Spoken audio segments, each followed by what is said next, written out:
Alright, I've been spraying PB Blaster on it like every day, and then just giving it a couple of whacks. Let's see if that will... Oh, we got movement. Oh, looks like we got that one going. Oh, will this one work?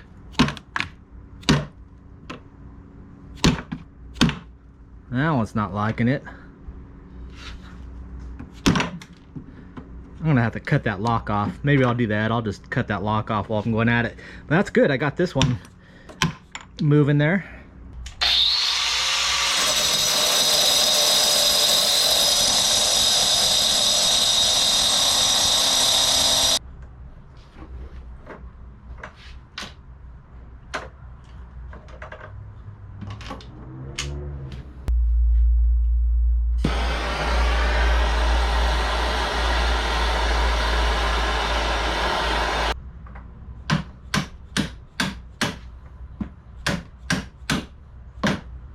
Hey everybody, how we doing today? So welcome to another Suzuki Outboard Day.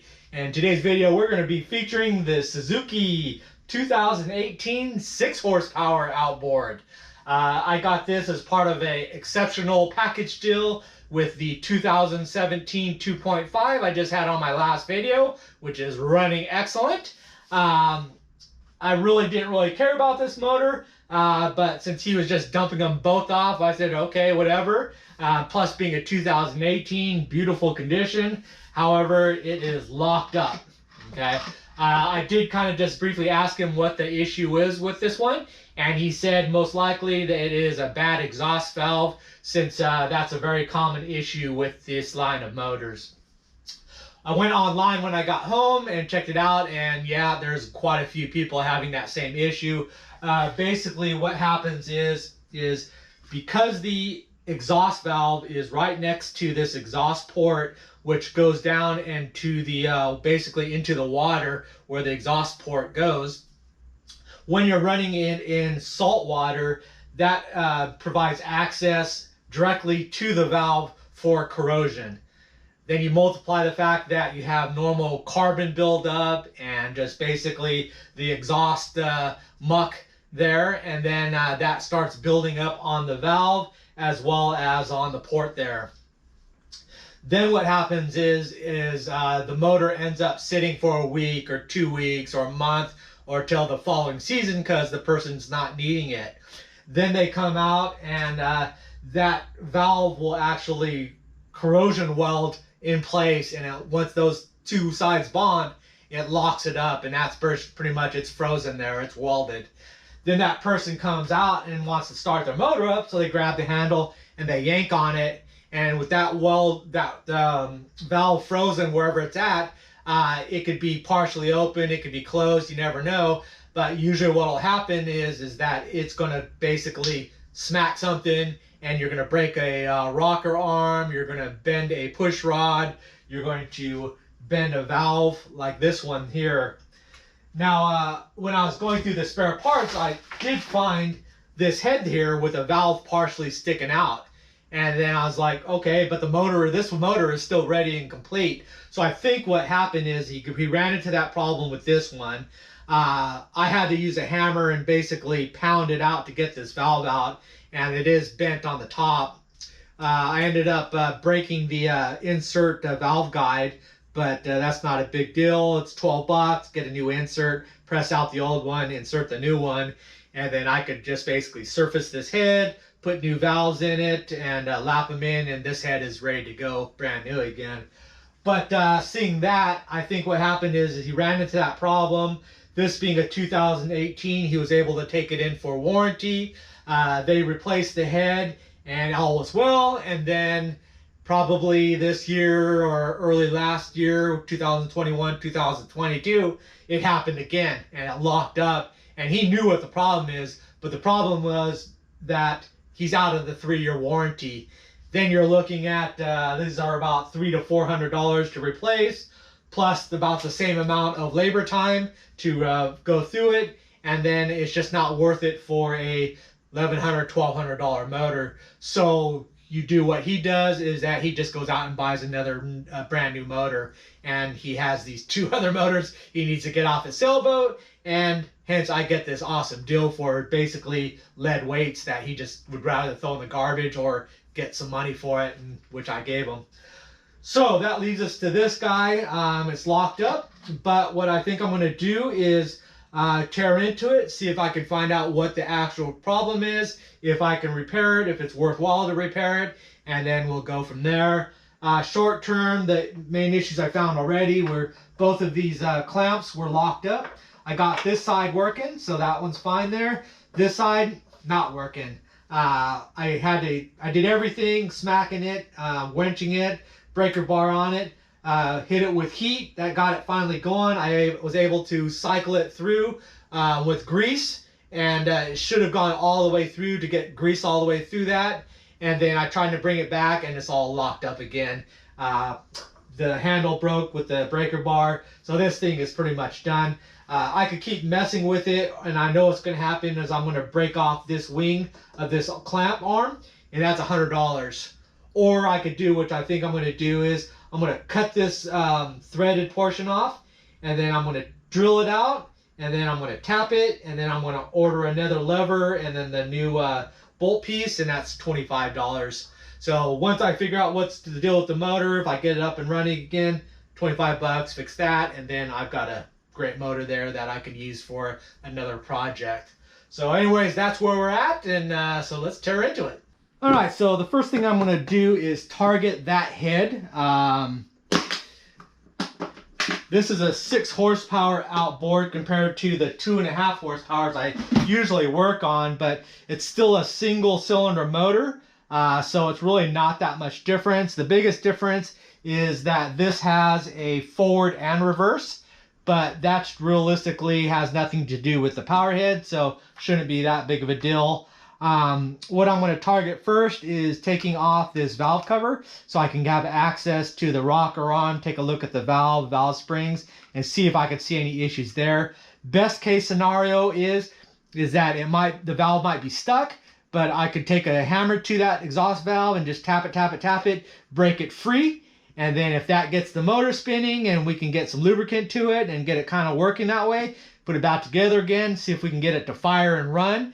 Add a bunch of additives to try to clean out the cylinder head and the oil and all the combustion chambers, and then we might be good to go.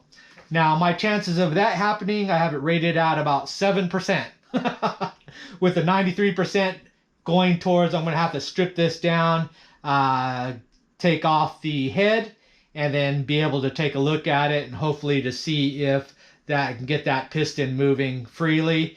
And it is the head the issue, and then we can go from there. But let's drain the oil, pull this valve cover off, and see if we're lucky. All right, I assume this is the oil plug there. Allen head there. All right. Let's see if we can do this without pouring oil all over the floor. It's a bit gritty.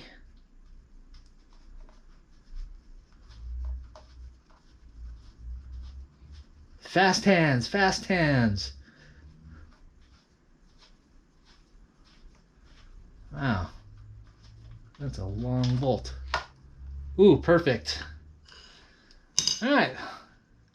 Oil actually looks pretty good. Looks like honey.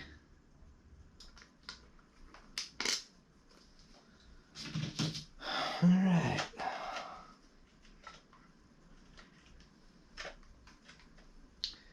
Yeah, they look pretty clean. That's good. No gunk in the valve cover. Oh, that is stuck. This one here, I pushed in, and it pushed in, and then it's stuck there.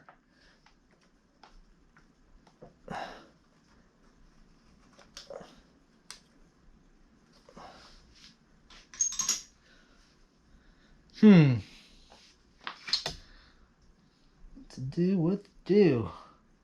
this bottom one flexes. Yeah, and this valve here, initially I pushed on it, it pushed in, and then it stuck there. I don't know what's going on. So I got a little hammer, I started tapping it, and it popped back out. So definitely sticking. Let me see if I could do it again. If I push on it, see it goes in, and it sticks there. But then, if I do a little bit of jiggling,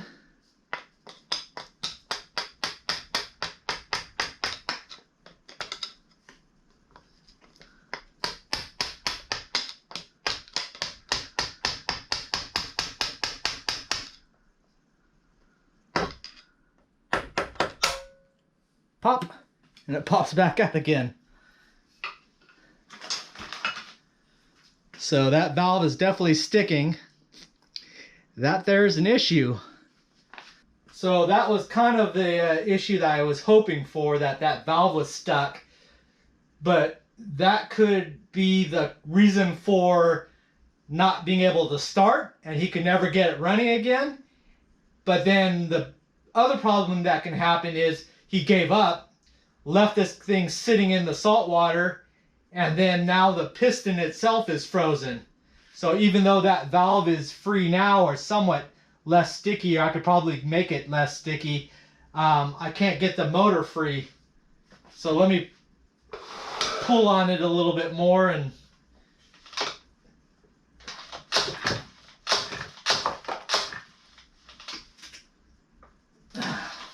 see, it's still jammed up. I don't want to yank on it. What I think I need to do is take the starter off, take the fuel tank off, so I have access to the flywheel, and then I could hand turn it and see if I could free it. So that will be our next step. But that's kind of a good sign. That valve is definitely sticking, but it releases, so it's not bent stuck. So let me see if I can show you that valve sticking so you have a better view. I'm going to push down with my thumb to push the valve in, so you can kind of see where it's flat. They're even right here. You won't be able to see this, but I gotta push. Okay, now it's pushed in. Now this one's down and that one's up higher. Then I could tap on it.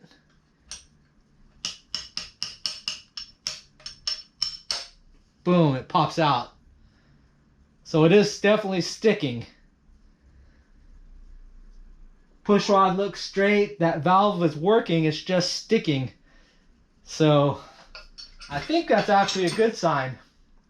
So to see if I can get it freer, I'm going to take an extension, and then I'm going to put that on the rocker arm on top of that front valve, and I'm going to vibrate it. Not hitting it hard, I just want to actually just cause vibrations, so it wears down whatever that sticky point is. At least get it to the point where I have like this one where I could push on it and it's just tension springing back, the bottom one.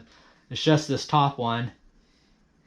Now, before I get into tearing this thing up, there's one majorly important thing you should always do, and that is to get out your camera, take some photos, or better yet, videos, and just kind of go over all the different areas of your motor. So as many different angles as you can, so that you can capture every little nut, bolt, where cables are plugged in, screws are plugged in, how things are lined up. As many angles as possible. Because with the video, you can always go back and just kind of freeze frame it. If you're not sure how something is supposed to go back together again after you've taken it apart.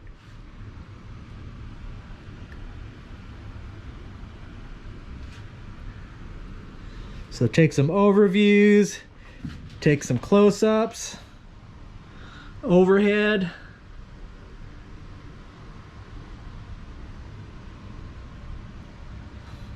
so you can verify alignments.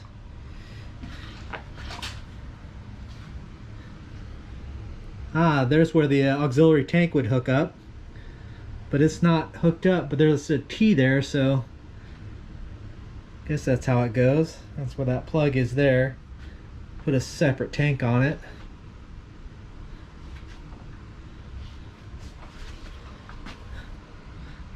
Every angle. Seeing how all these cords are run. For example, these two cables, if you put them back but you're not sure how tight they're supposed to be or where the adjustment is, you can go back and count how many threads. But yeah, so I think we have a good overview there. Underneath, all these parts there. The throttle assembly, bolts there,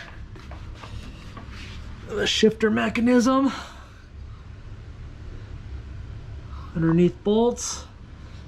There's the oil change bolt there, uses an Allen head. You can see some bolts inside there, rusty. That's to the gear case. That's the on and off for the fuel valve. Alright, down the shaft, how the mechanism works for the tilt. Same thing along the bottom here. Tilt mechanism, gear changer, plastic case to the power head. Alright, I think we got it. Alright, I got the fuel tank off, and I've got the pull start head taken off, so now I can kind of see everything.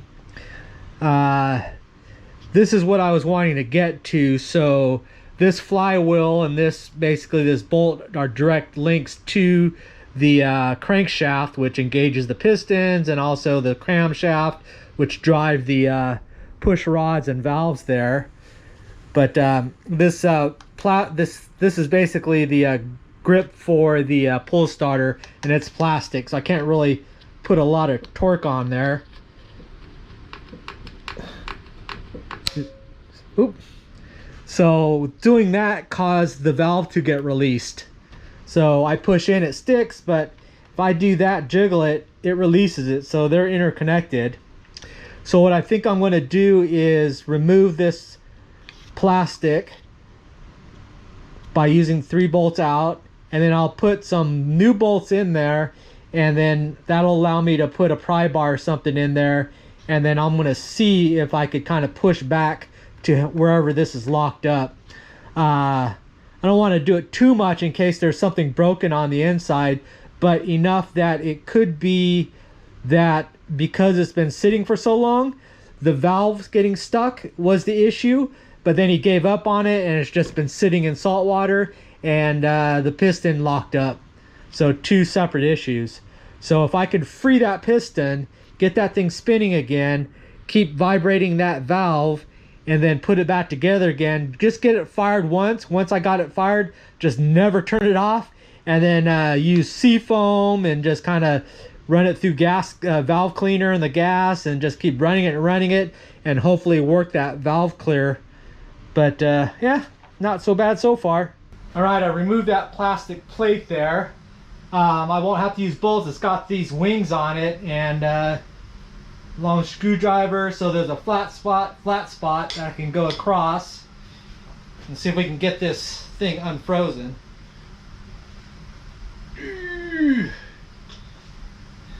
I don't want to like overdo it. Oh, I said I don't want to overdo it because I don't want to break something. I'm thinking it's a piston. Oh, that valve's opening and closing there. Let's see if you can see that. That valve is opening. That's our problem valve. if I can get a full, oh, if I can get 360 out of this thing. Oh, it's loosening up. It is loosening up.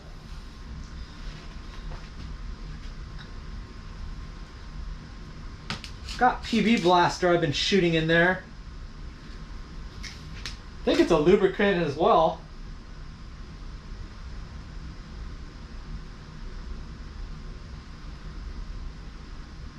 Protects against rust. Well, it's some sort of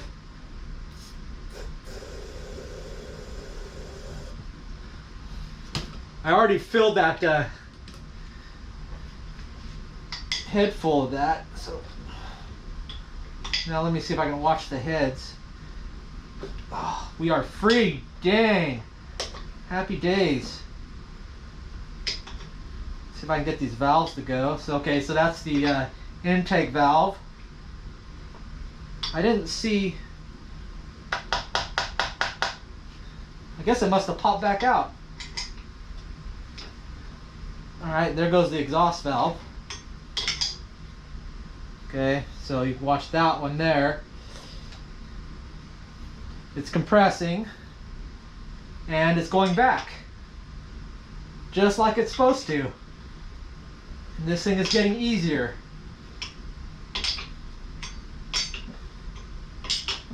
Oh my gosh, that is beautiful. There's the exhaust valve again. Let's get to the intake. There's the intake opening, intake closing, exhaust.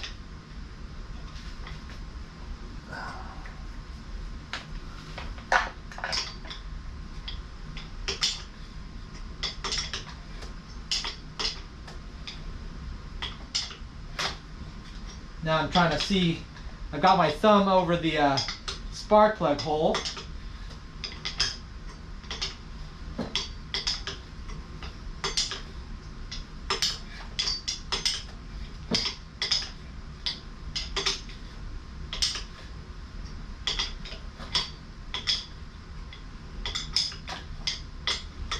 I'm not getting any pressure, but that might not mean anything.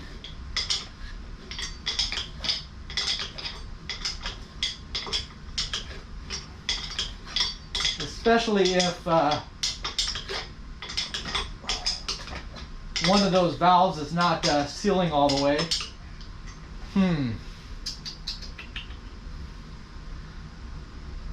I'm not getting any thumb pressure. I should feel a little bit of vacuum in for the intake, and then I should feel the blowout when the exhaust, but I don't know. But it's free, and that's huge. So now I might be able to, yeah, see, I could turn it by hand.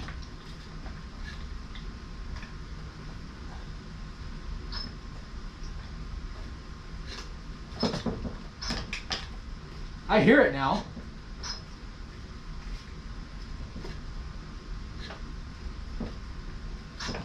Hear it.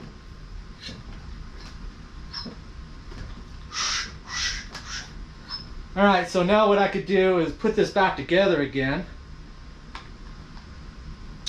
Mainly I want to get the pull starter on it so I could crank it more and get full revolutions and really get this thing working. So let me do that now. Put it back together again, baby. Looking good. Alright, we've got the gas tank and the starter back and all the hoses. So I think that's good, but check this out.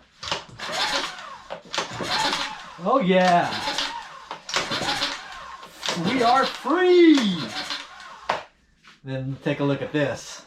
Alright, now watch my valves there.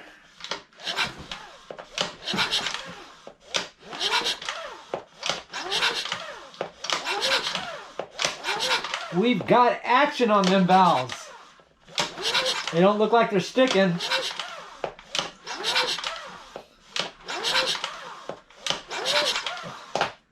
I think we're good. Alright, I've got it all buttoned up, got oil in there, spark plug in there, so it's ready for a test fire. Just going to take it outside, put it in a bucket of water, and give it a few pulls. But there's still a lot I don't know.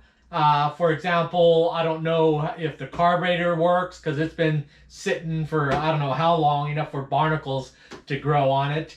The valves, I don't know if they've ever been adjusted. I don't know if the ignition works. And there's just a little bit of fuel in there, but that can be a bit questionable. I'll go ahead and drain what I can and then put some fresh fuel in there.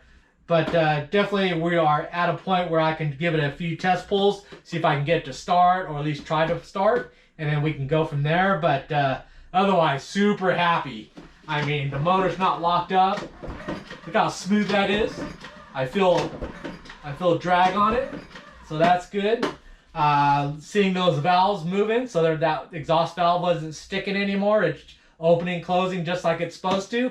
So this guy is acting like it's supposed to, so happy about that, but we'll find out next. All right, got this guy outside. The pull start's working because the motor is not locked up. I know the valves are working like they're supposed to, so that's good. Next up, we're gonna work on this fuel system. I've been just taking a look at it. I went ahead and put some fuel in it so I can see how this system works. The valve for the on-off, there's this. With it going this direction, it feeds fuel to the outboard. This way shuts it off and bypasses it to the external gas tank, which would plug in here, but right now is not hooked up to the motor, so I don't know where that goes. From the fuel tank, it goes to this spaghetti nightmare. It goes down through here to a T. I don't know where that line goes. Oh, it comes out to here, to this fuel block, which I think is the fuel pump. And then that goes around, goes in there. Fuel pump kicks it in, runs underneath the tank, comes out here and feeds into this T. And then there's also this line that comes off of that T going this direction. I think these are one-way valves, so it's a block so it can't go back the other way. And so both of these feed this direction to another one-way valve, so they can't back feed the fuel, to a fuel filter, and then to the carburetor. Now I put fuel in. I took this off to see how that switch works. I got that figured out. It is feeding fuel out of here. But then I tried cranking a few times and I'm not getting fuel to this filter. So somewhere in here, this check valves are not working or something, or this fuel pump is not pushing. So I'm gonna go my old school way, and I'm going to run a fuel line from the tank, go root, and go directly to the carburetor, and just have it gravity feed since the fuel tank is above the carburetor, and bypass all this stuff. And the only thing I have to do is just make sure that there's no vacuum leaks caused by that block off, which I think I could just plug that fuel line there and should be good, and fire away.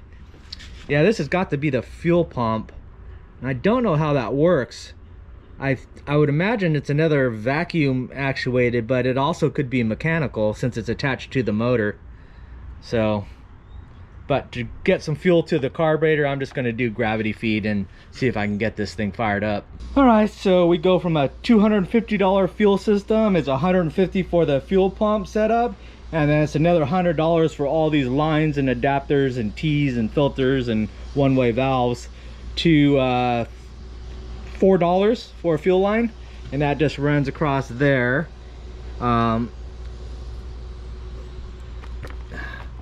Check to see if, well, yeah, it gets fuel. You turn the fuel on, boom, and we got fuel, so that's working nice. All right, so I think that'll work. Now I haven't touched this carburetor, but I can check the fuel bowls, get rid of any old fuel, and make sure that the new fuel is getting in there, and that's working. So we're definitely getting fuel there, so that's good. So yeah, I think we might be able to give this guy a few pulls here. Alright, I did a little spark test just to make sure that this is sparking and I'm getting a good spark there, so that part's good. So I don't know if the carburetor is good, if it's getting fuel to the combustion chamber, so I'll try pulling it a few times. If I get fuel on the spark plug, then I'll at least know that there's fuel getting into there and that the carburetor's working. If I don't, then I got to pull that carb off and go through it.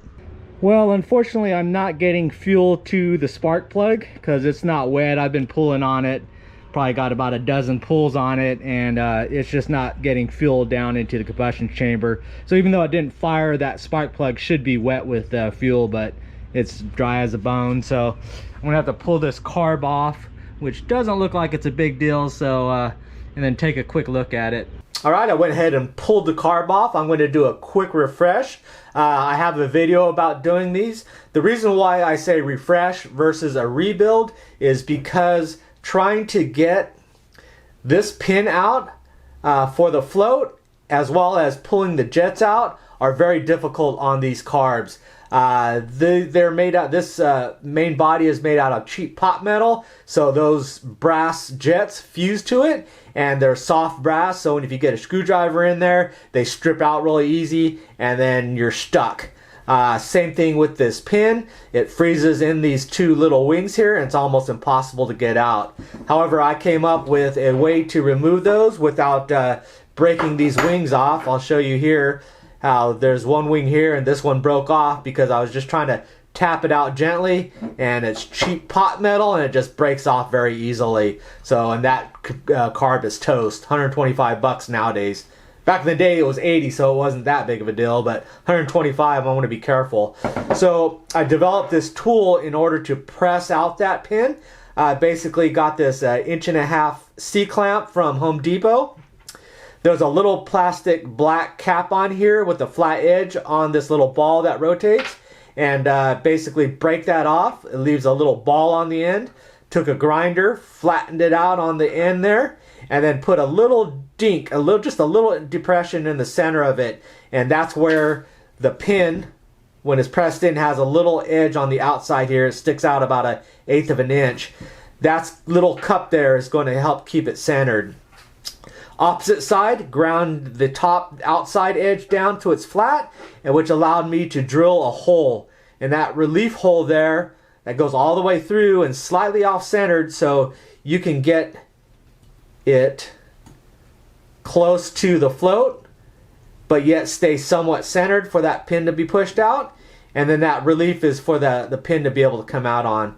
And then with that, you're able to basically press out that pin, get it started. Since it sticks out about 1/8 of an inch, it'll allow you to get it broken through, and then you can take a nail or a little punch and just make sure you're not hitting this wing at all because they're so sensitive, and then you could push the pin out the rest of the way. So that's basically the coolest tool in the world there. For these jets, because they're brass and soft, they strip very easily. So generally I leave those and I just use carb cleaner, inject it through there, compressed air, get a thin wire, and run it through all the little ports. Especially, there's two or three tiny little hair size holes in this little small side, about halfway down. And you want to make sure you run some wire to make sure those are not clogged. And then clean it up, and then we'll put it back together again, and hopefully we'll get some fuel going to that motor. Here's the tool in action now, pressing the pin in, but it would work the same as I'm removing that pin there. So it's just turning it. And you have nice constant pressure. And there's really no weight being put on the two wings there. It's just putting force on the pin itself.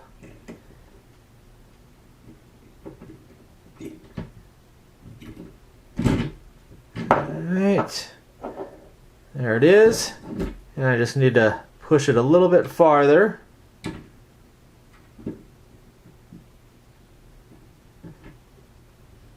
So this side now will be flush, and then that side will have a little bit sticking out. and that's where the spring goes. Don't want to put too much pressure on it. There, and that's what the relief hole is for, so it gives you that little end there. And that's basically what it looks like when it's assembled. And then to use the tool, you'll just reverse it, put it through there, and push the pin out. Badass! I love this thing. Alright, it's getting a little bit better, but still not really good. Take the spark plug out, pull on it. I could feel no compression going back and forth, but at least it's smooth. Nothing's hitting or rubbing or anything like that. Put the spark plug back in, try to fire it up, and it's still not right. There's a bit of compression drag, and then I could feel just the distinct compression buildup on the compression stroke, but still very faint. And then I can hear, I mean, it's not engine sparking, firing type of puttering, but I can get the little putt-putts out of the exhaust, mainly from the compression pushing through. Definitely not firing, but I'll let you have a listen here.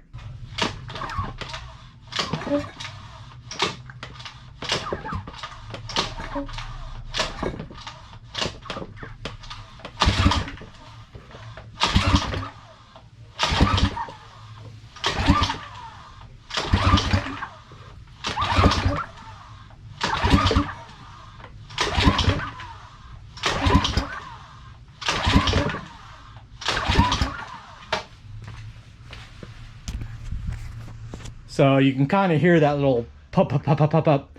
It's not from firing, it's just the compression, but that means there's some compression. But I think next I'm going to do, now that I got the motor free spinning, I'm going to do a compression check, but it's not real useful on these motors. But then I could do a leak down test as well.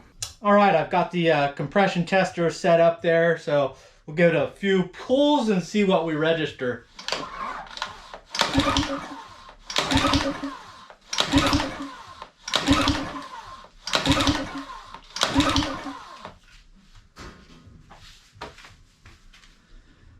All right, around 45. That's about right. So, Now initially 45 pounds, you would think, oh, motor's dead, you got problems there. The issue though is these small Suzukis have what's called compression reduction starting systems. The way it works, I think it's off the cam, but at lower RPMs, it does not spool up full compression. So when you're starting and if you happen to pull and you're before the compression stroke and you hit that compression stroke, it would be like basically punching a wall, and it rips that cord right out of your hand, and then it breaks your wrist. So with the reduced compression, you're still able to pull the cord through that compression stroke in order to get it started. So that's why those low numbers. I tested all 4 of my 2.5 horsepowers, and they run at 50 at cold start like this. So really can't tell anything as of yet, but I have something that can. All right, we did the compression test, and that'll give you kind of, is it good, is it bad, but it doesn't tell you more about like where your problems might be. So that's where a leak down tester is going to come into play. I'll do a separate video about how to use these and get these set up, but for now I'm just going to test it. So let me get this set up. All right, then we're going to want to line it, get it zeroed out. There, okay. Now let's go ahead and plug this in, see what we get.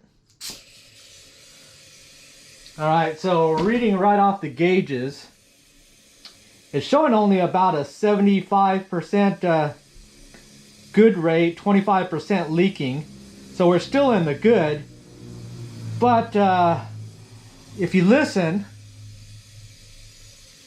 and I can cover this vent out of the carburetor, I'm getting quite a bit of leak down out of there, but then I can also hear down here out of my exhaust. Here's coming out of the intake, out of the carb. And then you can also hear coming out of my exhaust. So I'm leaking out of the valves in both intake and exhaust, so there is an issue there, but surprising, not that much leak down. I'm only losing about 25%. So very surprised about that.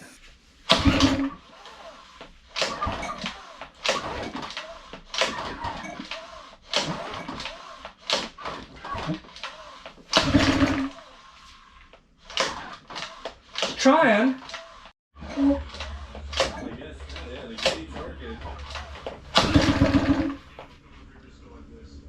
Come on, baby. All right, there you go. You got to hear it fire up. Burp, burp. That's about it. But I actually got it to sputter off using starter fluid, but unfortunately I'm out of that as well. But it made me think that a big mistake I might have made is I did not dump the old fuel that was in this tank. And who knows how long it is, if it's still good or not. There wasn't very much in there, but there was enough that I could see it.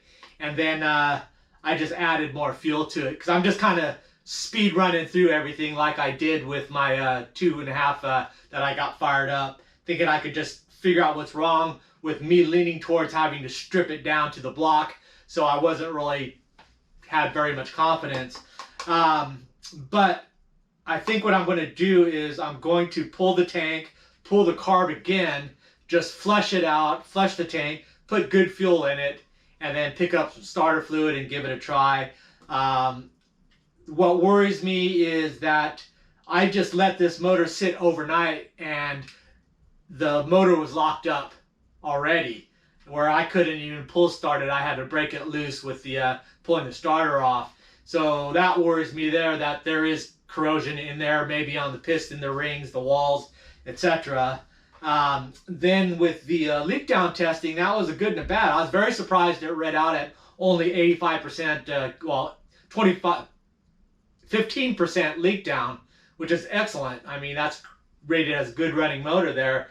But I am getting the blow by through the intake and the exhaust valve at the same time at exactly top dead center. So I made sure I did the test perfectly. I pulled the cover off so I could hand rotate it. I pulled the valve cover off so I could see the intake valve open, close, and then I knew I was on top dead center because I had a screwdriver in the port following the piston and got it all the way out. So I was exactly top dead center, perfectly there.